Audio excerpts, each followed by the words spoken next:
E galera, voltamos aqui com mais um programa Alvoroço, no nosso canal EBD Advec. Eu sou o Pedro. Eu sou o Chagas. E eu sou o Lucas.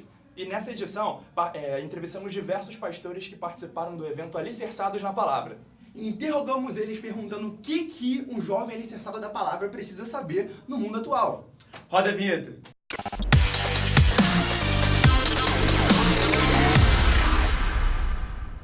A paz de Cristo, bom dia a todos. Meu nome é Luiz Sepúlveda, sou diácono aqui na nossa igreja e trabalho na secretaria.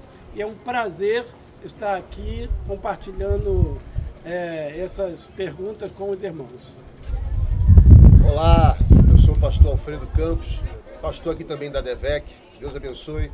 Estamos aqui para juntos somarmos. Tudo bem, galera? Renata Santana, líder do Interligados Kids. Bom dia a todos, sou o pastor Ricardo Silva, aqui da nossa querida ADVEC.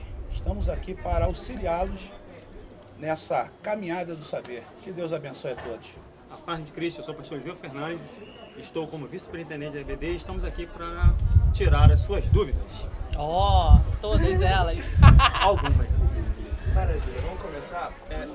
O que é ser um jovem alicerçado na palavra?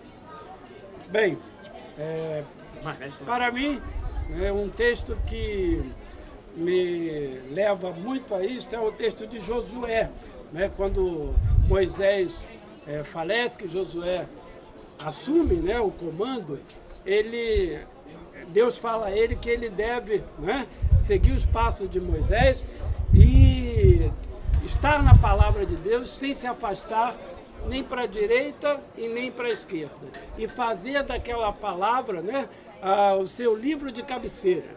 Então, alguém que é alicerçado na palavra, alguém que é firmado na palavra, é aquele que segue a palavra do Senhor, segue a Bíblia e, assim como Josué, não se desviará dela nem para a direita e nem para a esquerda, mas cumprirá exatamente aquilo que ela faz, né? Porque ela é uma base, ela é um sustento que nós temos para a nossa vida espiritual e por isso não devemos nos afastar dela. Temos sempre que estar fincado na palavra, alicerçado na palavra, né? Como fundamento da nossa fé. Esse é um jovem que, né, não pode, precisa estar alicerçado na palavra para que esse desvio não se torne uma verdade na vida dele. Bom, muito bem.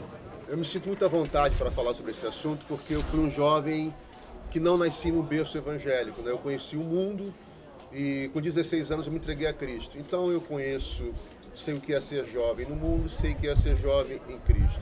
Algo que eu tomei para a minha vida, desde o princípio, na minha carreira cristã, foi o Salmo 119, versículo 11. Escondi a tua palavra no meu coração para eu não pecar contra ti. Não vão ser dogmas, preceitos, não vão ser conceitos humanos, muito menos costumes de homens que vão livrar vocês do pecado do erro. Não, é esconder a palavra de Deus no coração de vocês. A Bíblia diz em João 5,39, examinai as Escrituras, porque vós cuidais ter nela a vida eterna, e são elas que de mim testificam. E aí Mateus 22, 29 diz, errais por não conhecer as Escrituras e nem o poder de Deus. Quando é que nós erramos? Quando nós ignoramos a palavra. Algo que eu tomei para a minha vida também, para a minha juventude, foi um exemplo de jovens da Bíblia, como Daniel, como José, como Davi. Mas Daniel e José, por quê? Porque vocês sabem que às vezes a distância traz uma sensação de impunidade, né? E eu vejo jovens como Daniel, que serviu na província de Babilônia, eu vejo jovens como José, que serviram no Egito. Eles estavam em ambientes hostis, pagãos, mas mesmo assim eles foram fiéis a Deus. E eles eram jovens que guardavam a palavra de Deus no coração deles. É isso aí, é ser alicerçado na palavra, edificado na palavra. Vamos para frente, simbora, vamos junto. Amém, muito legal. Então, se isso é ser alicerçado na palavra, a gente quer ser. Como a gente faz para ser alicerçado na palavra? Tem uma sequência aqui, a gente tem que seguir uma sequência? Não, pode responder. Eu acho que de um termo bem simples para a gente entender é o seguinte, quando você vai construir uma casa, um edifício, alguma coisa, que tipo de material que você usa como base, né? como, por exemplo, a sapata desse edifício, as colunas desse edifício. Isso é o alicerce. Tudo que vem depois, tijolo, janela, essas coisas, tem que estar ali bem unidos a esse alicerce. Se esse alicerce, por exemplo, for de um material ruim, a gente tem casos de prédios que desabam. Por quê? Desaba porque o material desse alicerce é ruim. Aí tem duas coisas que eu acho muito importantes. Primeiro, o que você vai construir dentro de você, porque o Salmo 119 diz que escondi a tua palavra no meu coração para não pecar contra ti. Então, aquilo que você vai cimentar dentro de você, primeiro tem que ser a palavra de Deus. Se você não tem a palavra de Deus bem alicerçada, bem cimentada no seu coração, vai pecar. Porque a palavra de Deus é bem clara. Se não esconder no coração, vai pecar. E a outra coisa, em que você está firmado? Está firmado em Jesus? Porque ele é a rocha. Se você construir toda a sua base fora de outra coisa que não seja Jesus, vai ruir. Então, primeiro, é Jesus na tua vida, crendo que tudo que você está fazendo na sua vida é sob a direção dele, é firmado nele, é com o propósito de glorificar ele. Após isso, a palavra tem que estar enraizada, alicerçada dentro de você. Sem essas duas coisas andando junto, você pode até achar que está fazendo muito bonito nas mídias sociais, e aí a gente entra nisso daqui a pouco, tá fazendo muito bonito, tá falando bonito para todo mundo, tá expressando Jesus, mas se a palavra que você está expressando não é a palavra de Deus que está cimentada dentro de você, você está com um discurso vazio que não vai valer de nada também. A tua mensagem logo, logo vai sumir com o tempo. Então, é firmado em Jesus, com a palavra no seu coração, e aí vai ter um edifício bem firmado, como Paulo fala, um edifício bem ajustado, em que glorifica o nome do Senhor. 1 Timóteo, capítulo 4, 15 e 17, Paulo dá uma instrução interessante a um jovem e automaticamente ele nos dá os princípios para ser alicerçado. Primeiro, Paulo diz a Timóteo, persiste em ler. Ou seja, a persistência do ler as escrituras é importantíssima. Segundo, Paulo diz, ocupa-te nelas. O que é persistente, ele agora tem que ter a ocupação. Depois Paulo diz, persiste em ler, ocupa-te, e Paulo ainda diz, medita. O meditar aí é diferente de ler. Ler é percorrer os olhos sobre o que está escrito. Quando você medita, você matuta, você examina, você fixa, você grava. Da ideia em latim meditare. Então você tem em mente que você tem que ir além da simples leitura. Tem que fazer sentido. Aí Paulo diz, persiste em ler, ocupa-te e medita. Aí Paulo finaliza dizendo, para que todos vejam o teu progresso. O progresso parte da leitura, parte da ocupação. Eu me ocupo em ler. Eu tenho uma preocupação, eu tenho um tempo meu com Deus. Eu tenho o meu tempo de leitura com a Bíblia. Aí eu medito. E aí todos observarão o meu desempenho, o meu crescimento, o meu amadurecimento e o quanto vou ficando alicerçado na palavra. Amém. Amém. Ser alicerçado na palavra é ter discernimento das coisas. Duas maneiras que eu posso alcançar o discernimento. Hebreus 5,12 diz que vocês já eram para ser mestres, mas a imaturidade não tem nada a ver com idade, porque vocês não leram a palavra. E por meio da palavra de Deus você consegue ter discernimento e olhar com os olhos de Deus. Discernimento não é opinião, mas vai mudar qualquer opinião que você tenha acerca das coisas. Outra forma de ter discernimento é 1 Coríntios 12, é um dom, discernir espíritos. Quando o Daniel vai para o cativeiro, ele é levado da sua pátria para ser inserido em uma sociedade e receber uma nova identidade. Só que ele tem discernimento de ver o que estava sendo oferecido a ele de comida, era também oferecido aos deuses. Ele diz, eu não vou me contaminar. Ser alicerçado é ter discernimento. Mas para que isso torne-se real, você precisa ser uma pessoa determinada. A determinação de ter uma identidade cristã. Eu sirvo a Deus, eu amo a sua palavra.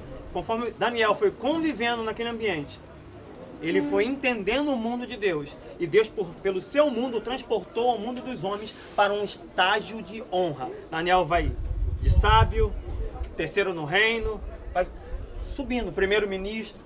Deus o elevou porque ele decidiu discernir o mundo espiritual e disse, eu não vou me contaminar, eu vou fazer a diferença na Babilônia. E ele fez. Jovem, a palavra será um instrumento de elevação por meio do discernimento espiritual. Seja alicerçado nela. Leia, viva. Como todos já falaram aqui. Eu vou acrescentar o quê? A medida dos tais sábios que nós temos. Pode pegar Não um posso. gancho aqui do pastor Ricardo Pode. Silva, quando ele fala o texto de Timóteo, é de meditar, né? Você se aplica, você investe o tempo, você medita. E quando você medita, você está ruminando naquilo para aquilo fazer sentido na tua vida. Então, o que é um jovem alicerçado na palavra? Como está alicerçado na palavra? À medida que você aplica aquilo que você lê, aquilo que você ouve da palavra de Deus. Então, esse meditar é justamente como isso que eu tenho aprendido da palavra de Deus vai se tornar prático na minha vida. Fazer sentido. Falar de Jesus em tempo e fora de tempo. E aí, ó, você teve a oportunidade de ver, de ouvir, e você não quis me aceitar. Eu ia falar sobre a vida cristã de um jovem, então passa por uma construção, né? Sim. Porque a Renata deu um start aqui, né? Falando sobre... Mídia? Não. Foi... Viver Cristo? Alicerce, a gente estava aqui falando. Isso. Construção. A Renata deu o start falando sobre construção, sobre alicerce, né? E passou pelo pastor Ricardo, quando ele falou sobre Timóteo, né? Culminando em Daniel 1:8. E esse Daniel, pois, assentou o seu coração determinação. o propósito de não se contaminar com os manjares do reino de Babilônia. Ele estava num ambiente hostil, pagão, mas ele decidiu. Você decide ser alicerçado. Você decide. Agora, falando também sobre as redes sociais, o ser humano ele tem uma capacidade muito grande de, através da linguagem gestual e verbal, passar por uma pessoa que ele não é. Eu posso dizer que amo você sem te amar. Então, as mídias, elas mostram um mundo abstrato, não é isso? Mas não um mundo concreto. Eu já fiz gabinete com pessoas que estavam tristes, chorando, porque achavam que a vida de todo mundo é uma vida maravilhosa. Porque achavam que aquela vida da internet, do Instagram, do Facebook, era a verdade daquelas pessoas. Ou seja, todo mundo ali está feliz e eu não sou feliz, não é isso? E, a bem da verdade, nós sabemos que não é assim que funciona a vida, né? Como o pastor Silas, nosso pastor, ele nos ensina, ele diz que dentro da igreja nós edificamos a nossa fé, mas é lá fora que nós manifestamos a nossa fé. Então as redes sociais são uma ferramenta extraordinária, né? Foi como ela falou, como se fosse hoje o folheto e o megafone de hoje, né? Eu gostei disso, vou falar para o jovem, né? Vai Felipe Santana. E eu não preciso dar o crédito, não. Precisa. E outra questão sobre as informações, a gente fala sobre redes sociais como emissores, mas também como receptores. A gente que vive a vida para Deus e tudo mais, a gente muitas vezes se depara com informações que não são reais. Sim. Não só nas redes sociais, como em outras plataformas de internet. Como lidar com essas informações dentro do conceito bíblico para que o jovem não se perca e não se deixe levar por ventos de doutrina? Eu trabalharia o texto como os bereanos, né? Bereanos, conferir. Conferir, examinar Atos e 17. reter aquilo que de fato é bom e que vai te trazer algum proveito, alguma edificação, né? Acho que tudo na vida é isso. Você, como elemento receptor, né, você está aberto a várias informações, a vários conteúdos, mas você escolhe aquilo que vai te edificar, aquilo que vai te trazer uma vida saudável, tanto no campo material como no espiritual. Você filtrar aquilo que é passado, né? A internet tem isso, você tem informações de tudo quanto é espécie, mas o que de fato te edifica, o que de fato vai trazer algum proveito para a tua vida secular, o que vai trazer para a tua vida na igreja, o que vai agregar a você como membro da Igreja de Cristo essa informação. Então filtra, examina as Escrituras e retém aquilo que é bom. O pastor Silas sempre fala, desculpa, pastor Alfredo, que a gente tem que duvidar, criticar e determinar, né? E a gente tem duvidado pouco das coisas, né? Parece que tudo que está na internet é verdade, né? E eu compro aquela informação como verdade. E a gente tem duvidado pouco, criticado coisa nenhuma, mas determinado muito como verdade aquilo que não é. Na realidade, a gente precisa ter um filtro, né? Então vamos falar de uma geração anterior a essa, que acredito que seja a nossa, né? Você imagina nós que estudamos Descartes, nós estudamos John Locke, nós estudamos Maquiavel. E na biblioteca eu consultava porque não tinha internet. Então, você imagine se eu fosse aplicar tudo que eu estudei sobre Nietzsche e sobre Maquiavel, né? Não bate. O humanismo, o ateísmo, não tem como você trazer isso para dentro do cristianismo. Mas a gente tem que ter um filtro. Sim. A gente retém aquilo que é bom para a gente aplicar, né? Eu não posso chegar aqui e dizer, não, os fins justificam os meios, segundo Maquiavel. Eu não posso fazer isso, porque a gente sabe que os fins justificam os meios. Mas aquilo que nós aprendemos, eu vou usar um filtro. Eu acho que falta para essa geração um filtro, né? Referências, fazer pergunta mesmo. Isso aqui está certo? É Bereia que se fala, né? Questionar. Questionar. É verdade? Como me prova isso? E você... Usa muito bem o filtro do Instagram, né? Pra ficar bonito na foto. Aparência. Esse filtro. Na verdade, nós vivemos uma época de boa aparência e falta de conteúdo. Sim. Isso. Então, provavelmente seja o bonito rosto Parecer e a ausência de conteúdo. Devia. A era Era ser, mas não é. A era do impressionismo. Exemplo, Daniel, escolheram os mais bem afeiçoados. Está lá, Daniel 4. Segundo, com bom nível de educação. Está ali claro. Finalidade, para que eles se tornassem mais sábios. Já era. Só que, mesmo tendo bonitinho o rosto, mesmo tendo já uma formação que eles tinham, ampliaram essa formação. Diz o texto que é claro que eles foram passar por uma sabatina, talvez a pior das provas, e foi achado 10 vezes mais sábios. Só que eles não eram só bonitinho o rosto, não tinham só conhecimento secular, eles tinham conteúdo com Deus. Assim como Davi, né? Tanto que você já pula para o 2, você já vê eles orando, você já observa que no 1, quando eles falam assim, eu não vou comer dessa comida, não é simplesmente não me faz bem, o tempero não é o que eu quero. Não. Eles entenderam que aquela alimentação iria prejudicá-los não só fisicamente, mas quebrar princípios da palavra de Deus. Então, eles aplicaram na vida deles a palavra, porque tinha um conteúdo. Então, aquilo norteou. Quando se depararam lá, chega lá o imperador e fala, fiz aqui uma imagem, que muitos entendem ser a própria figura do imperador, certo? Tem que se dobrar. Sadraque, Mesaque e Abednego, né? Eles falaram, não, eu vou ficar ereto. Meu filho, mas você vai perder a posição, mas eu vou ficar. Mas simplesmente por quê? Porque eles eram contrários? Porque eles eram rebeldes ao governo? Que eles queriam uma anarquia? Porque eles não gostaram da imagem? Não, que eles tinham princípios. Bem alicerçado. Quando você tem princípios, você vive. Você mostra pela tua vida. Não é abrindo a boca, é pelo comportamento. Se alguém te interpelar porque você não faz isso, digo. Mas se ninguém me interpelar, eu continuo fazendo. Porque vai além de uma opinião, vem uma convicção. Então, a ausência do conteúdo faz isso. Carinha bonita. Conhecimento secular fantástico. Até aprendo o idioma, porque eles aprenderam o idioma dos caldeus. Isso aí. Se promoveram dentro de uma sociedade, correto? Se tornaram grandes e poderosos ali. Mas, além disso, eles tinham conteúdo. Eles tinham vida. Certo? Vamos matar todo mundo. Chegou Daniel, chamou os 3 meninos, vamos falar com Deus. Deus vai dizer o que é isso. Conteúdo, vida com Deus. É verdade. Certo, irmãos? Aí você vai ver que aquele hábito que ele tinha culmina no 9:2, que já é um homem com quase 90 anos. Orava 3 vezes.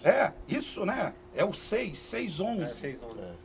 3 vezes ao dia. O 9:2 já vai te inserir que ele era um estudioso da Bíblia com quase 90 anos. Este Daniel, pois. Isso aí. Entendeu? Leu o livro de Jeremias e entendeu Pelo que era só profeta 70 Jeremias, anos. Lia livros, o texto é livro e livros. Certo? Então ele era um sábio. Ou seja, você pode ser bonitinho, bonitinho o rosto. Você pode ter um nível cultural legal, como qualquer jovem, aprender vários idiomas, mas não pode faltar conteúdo. Eu queria pegar um gancho nisso que o pastor Ricardo acabou de dizer, porque esses princípios e valores que ele falou sobre Daniel, era justamente essa proposta de Babilônia, desconstruir esses princípios. Ou seja, você não é mais Daniel. Isso. Né? Você agora é Beltesazar. Uma nova identidade. Uma nova identidade. Nome, Nome, que é a principal característica da sua personalidade. Personalidade, isso. Olha, agora as suas roupas serão a roupa dos caldeus. Agora o teu idioma será o acadiano. Agora você não vai mais entrar no templo de Jeová, você vai entrar nos zigurates de Mardoqueu. Nós vamos te desconstruir para reconstruir outro nos moldes de Babilônia. Mas que a proposta do mundo é essa. É pegar os nossos jovens e desconstruir os valores e princípios morais deles para reconstruir outros no molde desse mundo. Mas ele tinha conteúdo. E sabe o que é legal? Você fazendo um link com a sociedade de hoje, foi uma promoção. Então, olhando nu e cruamente, assim, os jovens hoje, naquele tempo, Daniel e os amigos foram promovidos. Olha, vocês são diferentes dos outros. A gente está te levando aqui à parte para você aprender mais. Então, confronto com o mundo. Ficar mais cultura. Para você saber mais. Aí você vai para a faculdade, então, né? Isso aí. Porque você agora está no novo nível, você vai ter conhecimento. E aí agora, como a gente ouve os jovens falando, não, mas porque o professor da faculdade falou, quer dizer, você está sendo elevado por Deus, está indo para um outro nível, mas para você testemunhar de Deus, para você manter a sua convicção. Exatamente. Não é justamente para você ser moldado aos padrões da Babilônia, mas para que você mantenha firme a sua convicção de Deus, aquilo que você aprendeu na EBD, aquilo que a tua mãe e teu pai te ensinou, é isso aí. Só que aí o jovem hoje é promovido, né? Ele faz parte da galera, ele é o cara que ele, meu né? grupo, é meu grupo. É, meu grupinho e tal, tá com a galera, tá legal. E aí, em vez de você fazer a diferença, você faz o quê? Você passa a ser mais um. Então, assim, quando você escolhe ser diferente, porque, gente, ser diferente é legal. Eu sei que a gente tem uma necessidade enorme de aceitação. Mas, assim, ouse ser diferente com Deus, ouse se posicionar diferente, ouse contradizer aquilo que o mundo está dizendo, que os seus colegas estão dizendo, e você dizer, não concordo, não faço, não é bem assim. Na hora que você tiver coragem de manter essa posição diante de Deus, Deus vai fazer com que você seja guardado, seja honrado e seja ainda mais promovido. Então não se preocupa com a promoção da Babilônia, não. Porque a Babilônia vai te dar tudo. Se preocupa com a promoção de Deus. Porque se você tiver convicto nisso, aí ele vai te honrar. E detalhe, hein? A primeira concessão que você dá para se acomodar ao mundo são as pequenas coisas. Sim. E aí você vai se acomodando pelas pequenas coisas. A questão do, não é um golpe. Satanás trabalha o mesmo engodo que ele usou no Éden para abrir os olhos de Eva e Adão, né? Olha, se você comer ali, os seus olhos se abrirão, você verá de alguma forma. Sim. Acho que nós estamos sendo, os jovens hoje estão sendo engodados. A filosofia vai te dar o conhecimento. Pela mesma essência vai te dar. Pela mesma questão. Isso, o sofisma, o engano. O engano continua o mesmo hoje ainda. E esse é esse detalhe que o jovem tem que entender. Né, essas armadilhas que são colocadas ali ou aqui para desvirtuar. É para te derrubar, não é para te promover, não. Tu tá se achando e... Daniel tem a resposta. Vai se achar em maus lençóis. Qual o princípio que Daniel observou em primeiro lugar? Temor do Senhor é o princípio da sabedoria. Se você temer a Deus, honrá-lo, a sabedoria vem até você e faz morada em você. Aí você vai se sobressair sobre os outros. Isso aí. Então você precisa temer ao Senhor, reverenciar o Senhor, andar nos seus caminhos. E o demais ele vai completar para te levar numa carreira de sucesso. Lâmpada para seus pés é a minha palavra, né? A lâmpada é aquela que vai iluminar, orientar, vai te dar o norte, aonde é que você está pisando. Ela vai clarear para que você não pise num buraco profundo, né? A palavra de Deus é a lâmpada que você precisa para não cair nas armadilhas.